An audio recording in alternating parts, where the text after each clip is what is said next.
এখন দ্বাদশ শ্রেণীর প্রিজমের ওপরে অঙ্কে আমরা কিভাবে অ্যাপ্রোচ করব সেই সংক্রান্ত ব্যাপারে জানব।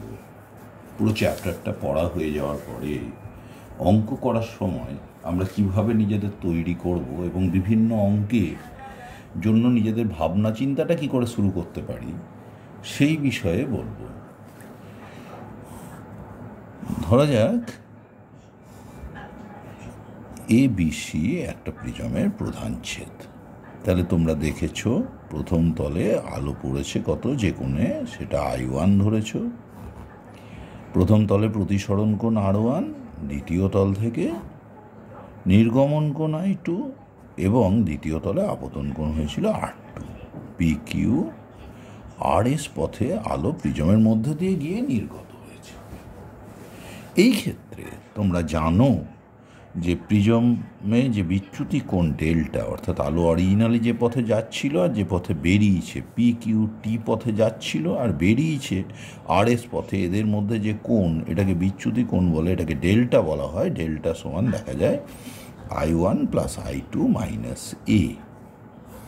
প্রথম সারফেসে বিচ্যুতি কোণ যদি ডেল্টা 1 বলা হয়, তাহলে ডেল্টা 1 সমান আমরা জানি, আমরা মূলত মেন ফর্মুলা যেগুলো ইউজ করতে হবে সেগুলো সম্পর্কে আগে দেখে নিই, তারপরে প্রবলেমে সলিউশন করতে করতে আমরা সেগুলোর প্রয়োগ নিয়ে আলোচনা করব। দেখো, প্রথম সারফেসে আলোর বিচ্যুতি I1 মাইনাস R1।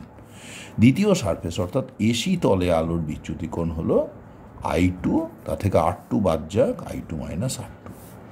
এবং তোমরা জানো মোট বিচ্যুতি কোণ ডেল্টা সমান ডেল্টা 1 প্লাস ডেল্টা 2 সমান I1 প্লাস I2। এই যে এই উপরের দুটি ইকুয়েশনকে যোগ করলেই পেয়ে যাবে মাইনাস R1 প্লাস R2। কিন্তু R1 প্লাস R2 সমান তোমাদের এটাও জানা আছে যে R1 প্লাস R2 সমান A। তাহলে বিচ্যুতি কোণ সমান সমান কত দাঁড়ালো? ডেল্টা সমান সমান I1 plus I2 minus A। এবং এইখানেতে প্রত্যেকটা আপতন কোণ তলের সঙ্গে কিন্তু কোণ নয়। I1 হলো আপতন কোণ, লম্বের সঙ্গে কিন্তু কোণ। I2 নির্গমন কোণ। এখানেও AC তলের ওপর লম্বের সঙ্গে কোণ, এটা কিন্তু তোমাকে মনে রাখতে হবে। এবং প্রতি সারফেসে বিচ্যুতি কোণগুলোর মান আলাদা করে মনে রাখাই ভালো। আর মোট বিচ্যুতি কোণ ডেল্টা সমান I1 plus I2 minus A।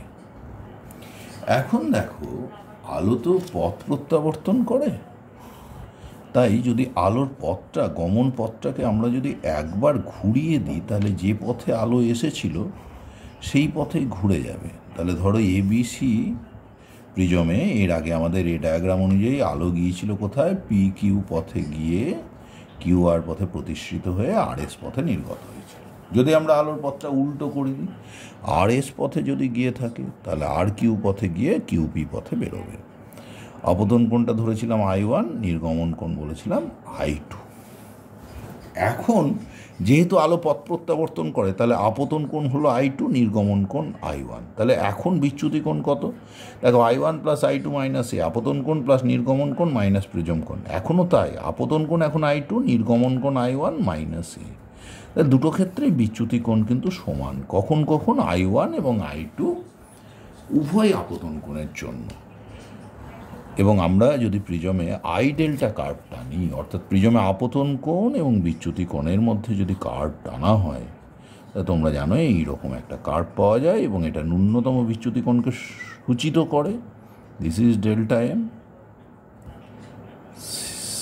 CP এটা ন্যূনতম চ্যুতি কোণকে সূচিত করে এবং OC এই আপতন কোণের ন্যূনতম চ্যুতি কোণ আমরা পাই।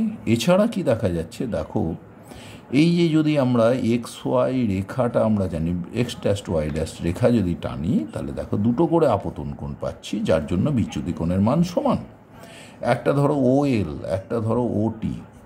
OL সমান সমান তাহলে I1 আর OT সমান সমান I2।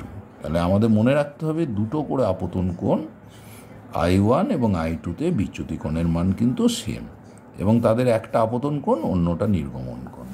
যদি I1 আপতন কোণ হয়, I2 নির্গমন কোণ, I2 আপতন কোণ হলে I1 নির্গমন কোণ।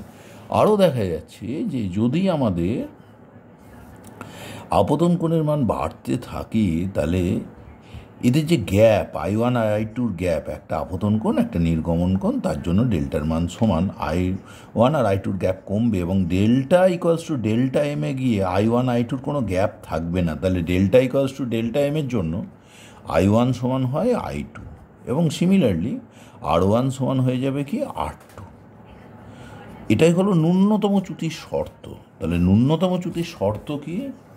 I1 সমান I2 সমান I আর R1 সমান R2 সমান সমান R। বিচ্যুতি কোণ কত? ডেল্টা সমান আমরা জানি I1 plus I2 minus A. তাহলে I1 সমান I2 সমান I বসালে ডেল্টা সমান ডেল্টা এম হলে this is equals to 2I minus A. তাহলে I সমান A plus delta M by 2। তাহলে যখন আমরা ন্যূনতম চ্যুতিতে যাচ্ছি আপতন কোণ I সমান কিন্তু A plus delta M by 2 এবং তখন প্রতিসরাঙ্ক প্রিজমের উপাদানের প্রতিসরাঙ্ক যদি মিউ হয়, মিউ সমান দেখো sign I1 by sign R1। এখন দেখো আমাদের তাহলে কী কী ফর্মুলা থাকলো? I সমান A plus delta M by 2, আবার এ সমান R1 প্লাস R2, R1 সমান R2 সমান R হলে এ সমান 2R, তাহলে R সমান সমান এ বাই 2। এখন দেখো ন্যূনতম চ্যুতিতে আলো যখন যাচ্ছে তখন দেখো প্রথম সারফেসে আপতন কোণ I1, প্রিজমের মধ্যে আলো গেল, নির্গমন কোণ হলো I2 এবং ন্যূনতম চ্যুতির জন্য I1 সমান সমান কিন্তু I2 আর কি R1 সমান সমান R2।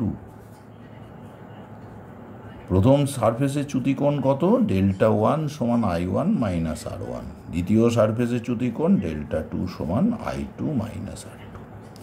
ন্যূনতম চ্যুতির জন্য কি হয়? ডেল্টা 1 সমান ডেল্টা 2। তার মানে উভয় সারফেসে আলোর চ্যুতি সমান হয়। মোট চ্যুতিকোণ যা হবে তার অর্ধেকটা প্রথম সারফেসে বিচ্যুত হবে, বাকি অর্ধেকটা দ্বিতীয় সারফেসে বিচ্যুত হবে এবং তখন মিউ সমান কত? Sine A plus delta M by 2 whole divided by sine A by 2। তাহলে দেখো আমাদের ন্যূনতম চ্যুতির জায়গাতে আমরা গেলাম, দেখলাম I ডেল্টা কার্ভে যখন চ্যুতি ন্যূনতম তখন I1 সমান I2, আর আমরা যদি স্নেলের সূত্র কিউ এবং আর বিন্দুতে প্রয়োগ করি তাহলে R1 সমান R2 খুব সহজে পেয়ে যাব। তাহলে দেখো I1 মাইনাস R1 সমান I2 মাইনাস R2। ন্যূনতম চ্যুতিতে তার ফলে আলোর বিচ্যুতি উভয় সারফেসেই সমান হয় এবং আলোর পথটা, গমন পথটা প্রিজমের মধ্যে প্রতিসম বা সিমেট্রিক হয় বলা হয়। এবং ন্যূনতম চ্যুতির জন্য আমরা দেখেছি I সমান A plus delta M by 2, বিভিন্ন ক্ষেত্রে ন্যূনতম চ্যুতিতে আপতন কোণ চাই। সুতরাং এই ইকুয়েশনটিও খুব ইম্পর্ট্যান্ট। ন্যূনতম চ্যুতির জন্য R সমান সমান আবার এ বাই 2 হয়, অর্থাৎ প্রত্যেকটা পয়েন্ট তোমাকে স্প্লিট করে মাথায় রাখতে হবে, তাহলে তুমি খুব সহজে অঙ্ক করে ফেলতে পারবে। এবং ন্যূনতম চ্যুতিকোণ বের করার জন্য এই মিউ সমান sine A plus delta M by 2 divided by sine A by 2 এই ফর্মুলাটিও খুবই গ্রহণযোগ্য। এবং ন্যূনতম চ্যুতিতে আলোর উভয় সারফেসে বিচ্যুতি সমান হয়। আর একটা কথা বলে দিই, প্রিজমের প্রধান ছেদ যদি সমবাহু বা সমদ্বিবাহু হয় তাহলে প্রিজমের মধ্যে আলোক রশ্মির যে পথ সেটা ভূমির সঙ্গে সমান্তরাল হবে। অর্থাৎ ধরো পি কিউ পথে পড়েছে প্রথম সারফেসে আলো, কিউ আর পথে প্রিজমের মধ্যে গিয়ে আর এস পথে বেরিয়েছে, তাহলে কিউ আর সমান্তরাল বিসি হবে যদি প্রিজমের প্রধান ছেদ কী হয়? হয় সমবাহু ত্রিভুজ অথবা সমদ্বিবাহু ত্রিভুজ। সমবাহু বা সমদ্বিবাহু ত্রিভুজ যদি হয় তাহলে প্রিজমের মধ্যে আলোক রশ্মির পথটা কী হবে? ভূমির সঙ্গে সমান্তরাল হবে। কখন? যখন ন্যূনতম চ্যুতিতে যাবে। সুতরাং ন্যূনতম চ্যুতি শর্তগুলো আমাদের মনে রেখেই অঙ্কে এগোতে হবে।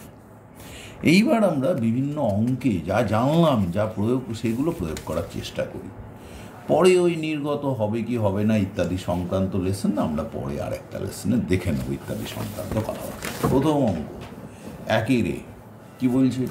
A ray of light is incident at an angle of 60 degree on a face of prism of angle 30 degree। তাহলে একটা প্রিজমের যা একটা তলে এসে আলো পড়েছে এবং প্রিজমের প্রিজম কোণ বলে দিয়েছে 30 ডিগ্রি এই কোণটা বলে দিয়েছে 30 ডিগ্রি, আর প্রথম সারফেসে কত কোণে পড়েছে আলো? 60 ডিগ্রি কোণে। তার মানে I1 হলো আমাদের 60 degree. The emergent ray of light makes an angle 30 degree with the incident ray. দেখো এই হলো PQ রশ্মি QR পথে গিয়ে RS পথে বেরিয়েছে। এই এমার্জিং রে, এই RS আপতিত রশ্মির সঙ্গে কোণ করেছে বলেছে কত? 30 ডিগ্রি। তার মানে এটাই তো বিচ্যুতি কোণ, ডেল্টা। তাহলে ডেল্টা বলেছে 30 ডিগ্রি। এখানে কিন্তু ন্যূনতম চ্যুতির কোনো কথা বলেনি। The angle made by the emergent ray with the second surface of the prism. হ্যাঁ দেখো, আমরা প্রিজমের জেনারেলি বিচ্যুতি কোণের ফর্মুলায় আসি, ডেল্টা সমান কত? I1 প্লাস I2 মাইনাস এ। এখন আমাদের I2টা বের করতে হবে। দেখো এ বলে দিয়েছে 30 ডিগ্রি, প্রিজম কোণ অঙ্কে বলে দিয়েছে 30 ডিগ্রি, ডেল্টাও বলেছে 30 ডিগ্রি, আর আপতন কোণ I1 বলে দিয়েছে কিন্তু 60 ডিগ্রি। তাহলে দেখো ডেল্টা হলো 30 ডিগ্রি, I1 কত? 60 ডিগ্রি, I2 জানি না, এ 30 ডিগ্রি। তাহলে দেখো 30 ডিগ্রি সমান সমান 30 ডিগ্রি প্লাস I2, তাহলে I2 কত? এখান থেকে দেখছি I2 হলো 0 ডিগ্রি। I2 যদি 0 ডিগ্রি হয়, আমার কাছে কিন্তু চেয়েছে সেকেন্ড সারফেসের সঙ্গে কোণ। দেখো এটা হলো কিন্তু নির্গমন কোণ। এটা যদি 0 ডিগ্রি হয় তাহলে সারফেসের সঙ্গে কোণটা হবে 90 ডিগ্রি। তাহলে 90 ডিগ্রি মাইনাস I2 সমান সমান 90 ডিগ্রি। সুতরাং সেকেন্ড সারফেসের সঙ্গে আলোর কোণ হবে, নির্গত আলোর কোণ হবে 90 ডিগ্রি। সুতরাং এখানে আমরা plane delta equals to I1 plus I2 minus A, এই ফর্মুলা দিয়ে এগোলাম। সাধারণ বিচ্যুতির কথায় ভাবতে হলো, এবং আমাদের I2 জানলাম। I2 কিন্তু লম্বের সঙ্গে কোণ, এখানে সারফেসের সঙ্গে বা তলের সঙ্গে কোণ চেয়েছে, সেই জন্য আমাদের 90 ডিগ্রি থেকে বাদ দিতে হবে। দ্বিতীয় প্রশ্ন বলছেন, equilateral prism deviates a ray through 30 degree for the two angles differing by 10 degree. দেখো আমরা বলেছি I ডেল্টা কার্ভ দিয়ে যদি আমরা ভাবি I ভার্সেস ডেল্টা কার্ভ, তাহলে কি হয়? দুটো করে আপতন কোণে চ্যুতি কোণের মান কিন্তু সমান। একটা বলেছি I1 আর একটা বলেছি I2। এখানে বলে দিয়েছে I1 আর I2-র মধ্যে কোণ 10 ডিগ্রি, তাহলে I2 মাইনাস I1 সমান 10 ডিগ্রি। এটা কিন্তু বলে দিয়েছে। এটা ধরো I2 অ্যাঙ্গেল, এটা I1, যাদের জন্য এই যে বিচ্যুতি কোণের মানটা কিন্তু সমান। আর কি বলেছে? প্রিজমটা কিন্তু কীরকম প্রিজম? প্রিজমটা কিন্তু বলে দিয়েছে ইকুইল্যাটারাল প্রিজম। তার মানে প্রিজম কোণের মান কত? 60 degree. Deviates a ray through 30 degree for two angles, তাহলে বিচ্যুতি কোণও বলে দিয়েছে 30 ডিগ্রি। তাহলে দেখো আমরা আবার বিচ্যুতি কোণের ফর্মুলায় যেতে পারি, ডেল্টা সমান I1 প্লাস I2 মাইনাস এ। এবার বলছে কি, দি অ্যাঙ্গেল অফ ইনসিডেন্সেস আর, অর্থাৎ I1 এবং I2-র মান চাই। দেখো প্রথম ইকুয়েশনটাই বলে দিয়েছে I2 মাইনাস I1 সমান 10 ডিগ্রি। দ্বিতীয় ইকুয়েশনে দেখো ডেল্টা বলে দিয়েছে I1 plus I2 minus delta minus A মানে 60 ডিগ্রি। তাহলে I1 প্লাস I2 সমান কত? 60 প্লাস 30 90 ডিগ্রি। তাহলে আমরা এই দুটো ইকুয়েশন 1 আর 2 I1 I2-র ইকুয়েশন যদি যোগ করে দিই, তাহলে দেখো 2I2 সমান সমান এই 1 নম্বর সমীকরণ আর 2 নম্বরটাকে যোগ করলাম সমান 100 ডিগ্রি। তাহলে I2 সমান কত? 50 ডিগ্রি। দেখো I2 হয়ে গেল 50 ডিগ্রি। তাহলে এই যে কোনো ইকুয়েশন থেকে I1 সমান কত? I1 সমান 90 ডিগ্রি মাইনাস I2, তাহলে I1 সমান 90 ডিগ্রি মাইনাস 50 ডিগ্রি, তার মানে কত হলো? 40 ডিগ্রি। সুতরাং I1-এর মান বেরিয়ে গেল I1 40 ডিগ্রি, I2 হলো 50 ডিগ্রি। কোন দুটো? একটা 50 ডিগ্রি, একটা 40 ডিগ্রি। সুতরাং দেখো এই যে অপশান আছে এখানে 1-এর বি এর কোশ্চেনে, 1-এর বি এর কোশ্চেনের কারেক্ট আনসার হলো গিয়ে এ। এইবার 2 নম্বর প্রশ্নে যায়। A prism has a refractive index √3 and has a refractive angle 60 degree. দেখো প্রিজমের মিউ বলে দিয়েছে √3 আর অ্যাঙ্গেল অফ রিফ্র্যাকশন এ বলে দিয়েছে 60 degree. At what angle must a ray incident on it so that it suffers minimum deviation? দেখো এখানে আপতন কোণটা চেয়েছে যার জন্য চ্যুতি কোণ মিনিমাম হবে। দেখো বুঝতে পারছো মিউ আছে, এ আছে, আর ডেল্টা এম সংক্রান্ত কথা। তার মানে তুমি বুঝতে পারছো মিউ সমান sine A plus delta M by 2 divided by sine A by 2, এই ফর্মে যেতে হবে। এবং তোমার কাছে চেয়েছে কি? Angle of incidence. তুমি জানো যখন ন্যূনতম চ্যুতিতে যাচ্ছে I সমান A plus delta M by 2, এটাই হয়। তাহলে এই কোণটা A plus delta M by two, এই কোণটা তোমার কাছে চেয়েছে। সুতরাং আমরা খুব সহজে দেখি, মিউ কত বলে দিয়েছে, মিউ বলে দিয়েছে √3, আর এ কত বলেছে 60 ডিগ্রি। তাহলে √3 সমান সমান কত দাঁড়ালো দেখো, sine A plus delta M by two divided by sine 60/2 মানে সাইন 30 ডিগ্রি। সাইন 30 ডিগ্রির মান কিন্তু হাফ, তাহলে হাফটাকে যদি কোনাকুনি গুণ করে নিয়ে যাই, √3/2 সমান সাইন 60 ডিগ্রি সমান সমান sine A plus delta M by two. তাহলে আমরা যদি দুই পক্ষকে কম্পেয়ার করি, তাহলে A plus delta M by two কিন্তু আমাদের হয়ে গেল 60 ডিগ্রি। এটাই কিনা অ্যাঙ্গেল অফ ইনসিডেন্স হয়। খুব সহজে আইকে কিন্তু আমরা বের করে ফেললাম। যেহেতু আমাদের আগে থিওরিটিক্যালি ব্যাপারটা জানা আছে, আমাদের কাছে ব্যাপারটা খুব সহজ দাঁড়িয়ে গেল। তাহলে এখানে অ্যাঙ্গেলটা হলো 60 ডিগ্রি, 2-এর সি হলো কারেক্ট আনসার। এবার 3 নম্বর প্রশ্নে যাব। 3 নম্বর প্রশ্নে কি বলছে, the angle of incidence for a ray of light at a refracting surface of a prism is 45 degree.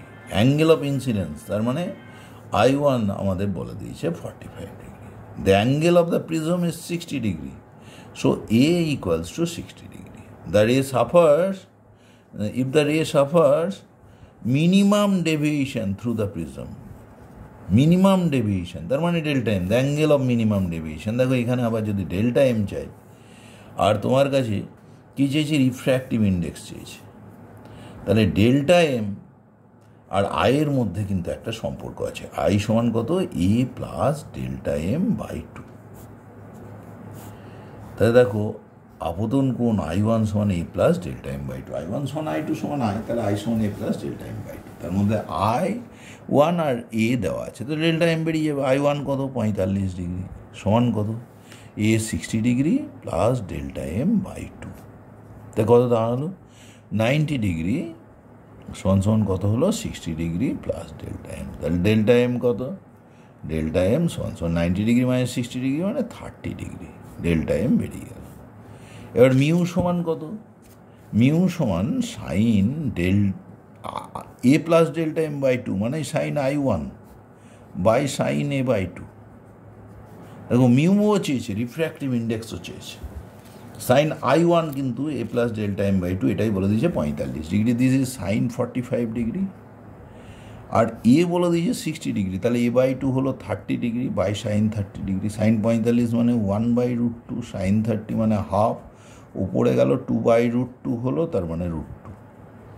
তাহলে দেখো ডেল্টা এম হলো 30 ডিগ্রি আর মিউ হলো √2, সুতরাং আমাদের কারেক্ট আনসার হলো বি। তাহলে 3 নম্বর প্রশ্নে কারেক্ট আনসার হলো বি। এইবার আমরা 4 নম্বর প্রশ্নে যাব। 4 নম্বর প্রশ্নে কি বলছে দেখা যাক, কি সংক্রান্ত প্রশ্ন সেটা আমরা দেখে ফেলি। বলছি, the refractive index of prism mu equals to √3 and the angle of minimum deviation to the angle of the prism is 1, the ratio of angle of minimum deviation to the angle of prism, তার মানে delta M by A সমান 1। What does it mean, delta M সমান A, R mu কত বলেছে, mu বলেছে √3। তাহলে বলছে কি, value of angle of the prism. দেখো বুঝতেই পারছো, মিউ আছে, এ আছে, ডেল্টা এম আছে, তাহলে ইকুয়েশন অবশ্যই mu equals to sine A plus delta M by two divided by sine A by two. এইবার দেখো তোমার ডেল্টা এম ও এ, তাহলে উপরে হলো sine A plus A by two মানে sine A by sine A by two. এবার দেখো sine A মানে 2 sine A by two cos A by two divided by কত, সাইন এ বাই টু। দেখো দুটো থেকে সাইন এ বাই টু কেটে যাবে, তাহলে 2 cos a বাই টু সমান মিউ, মিউ মানে কত, √3, তাহলে √3 সমান 2 cos a বাই টু। তাহলে কত হয়, cos a বাই টু সমান সমান √3/2। তাহলে কত হলো, cos 30 degree, a by two সমান 30 ডিগ্রি, তাহলে a সমান কত হলো, 60 degree. So the angle of the prism is 60 degree. Numerical ফর্মটা চেয়েছিলাম। তারপরে প্রশ্নে যাওয়া যাক। বলছে কি যে the refractive index of material of a prism is cot a/2। তার মানে বলে দিয়েছে মিউ সমান cot a/2। Where is the angle of the prism, the angle of minimum deviation delta M চেয়েছে। আর এ বলে দিয়েছে অ্যাঙ্গেল অফ দ্য প্রিজম। আবার একই কথা, মিউ সমান সমান sine A plus delta m/2 divided by sine a/2। এই অঙ্কটি একাধিকবার যেই মেনে পড়তে দেখা গেছে। মিউ এর মান কিন্তু বলে দিল cot a/2। এবার দেখো কোনাকুনি গুণ করলে কি হবে বলো তো, cot a/2 এইখানে যেমন আছে cot a/2, আর এখান থেকে কোনাকুনি গুণ হয়ে সাইন a/2 আসবে। cot a/2 into sign a/2 সমান sine A plus delta m/2। তোমার কাছে কী কী চেয়েছে দেখে নাও। ডেল্টা এম চেয়েছে, মিনিমাম ডেভিয়েশন, আর এর রেসপেক্টে সব অপশান এ দিয়ে দেওয়া আছে। সুতরাং আমরা ঠিক রাস্তাতে হাঁটছি। cot a/2 মানে cos a/2 by sine a/2। তার মানে সাইন a/2 কেটে যাবে, দিস ইজ cos a/2 সমান সমান কত, সাইন দিয়ে লিখে নিই, সাইন π/2 মাইনাস a/2 সমান কত, sine A plus delta m/2। তা দেখো এই দুটো ভ্যালু কম্পেয়ার করলে আমরা বলতে পারি π-a/2 সমান এ প্লাস ডেল্টা m/2। 2 কেটে গেল, তাহলে এখান থেকে ডেল্টা এম সমান পাই মাইনাস কত হবে, 2a। তাহলে ডেল্টা এম সমান π-2a। তাহলে 5-এর কারেক্ট আনসার হলো এ। এইবার আমরা 6 নম্বর প্রশ্নে যাব, আজকে লাস্ট কোশ্চেন। এই কোশ্চেনগুলো বেশিরভাগই যেই মেনে কোশ্চেন পেপার থেকে তোলা, এবং এইসব ক্ষেত্রে এই ডেভিয়েশনের উপরে অঙ্ক যেগুলো পড়ে দেখা যাচ্ছে যে বেশ সহজ অঙ্ক, শুধু ফর্মটা জানা, কোন কোন ফর্মুলায় আমাকে যেতে হবে, বিষয়বস্তুটাকে একটু মাথায় ঠিকঠাক করে নিলেই অনেক সহজ হয়ে যাবে। Cross section view of a prism is equilateral triangle ABC in the figure। এই যে ABC equilateral triangleটাই হলো cross section view of prism of equilateral triangle, সমবাহু ত্রিভুজ। তার মানে এ হয়ে গেল আগেই তোমার 60 ডিগ্রি।